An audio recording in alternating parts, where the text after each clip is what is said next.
Welcome to We're on ECMO, a video series for the ECMO community where I ask a question of an ECMO expert and they give me a 2 to 3 minute response.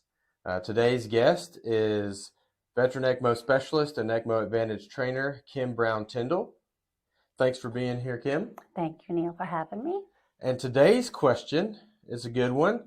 It is, what is recirculation and how can you decide the cause? Yes, so recirculation is something that is specific with VV ECMO.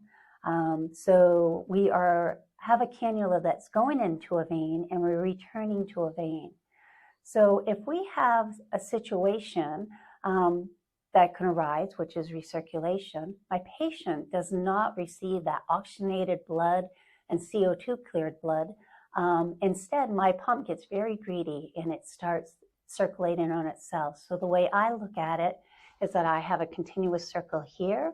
So my blood is not going up to my patient, it's going back into my ECMO pump versus my patient's normal circulation. So there's 4 different things that can happen when we have recirculation. So 2 of them we say are pumps. So my RPMs or my pump flow may be way too high, or my cardiac heart, okay, my native pump is not functioning well. So my heart is not ejecting. So everything is backing up and staying on that venous side.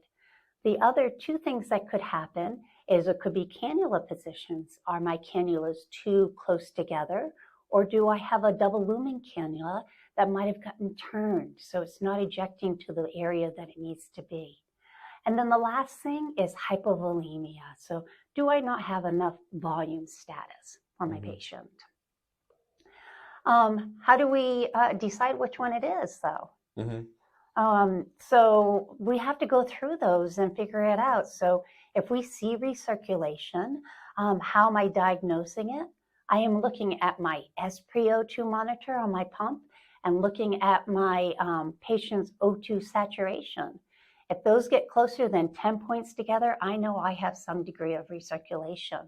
So I'm going to be thinking, hey, how can I help my patient so this isn't happening? So I'm going to start going through those. I'm going to say, okay, so did we just cannulate my patient? Did I get a chest x-ray? Have I checked to make sure that those cannulas are not too close together?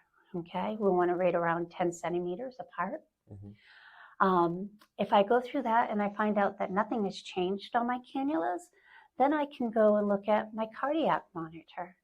Okay, do I still have a nice, good pleth on my blood pressure? Okay, do I have a good change between my systolic, diastolic? Does my heart look like it's functioning well? So I can check that one off.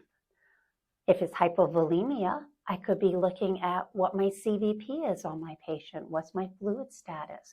Do I have enough volume to take off of my patient? And then the last one would be pump flow, okay, my RPM. So did I just get on to ECMO, put the patient on, and I might have been a little bit over anxious and I might have put up that RPMs a little too high, so I've overshot. And I'm just draining that blood out of my patient. So I can back off on that. Gotcha. So those are the 4 different ways that we're going to go through and decide, hey, which one of these is causing my recirculation for my patient. Awesome. Well, thank you so much. That's a very thorough answer in a short amount of time. I think that's going to be really helpful for a lot of people. Good. If you have other questions that you would like to have answered by an expert, make sure that you email me, Neil, Neil, at ECMOadvantage.com. See you next time.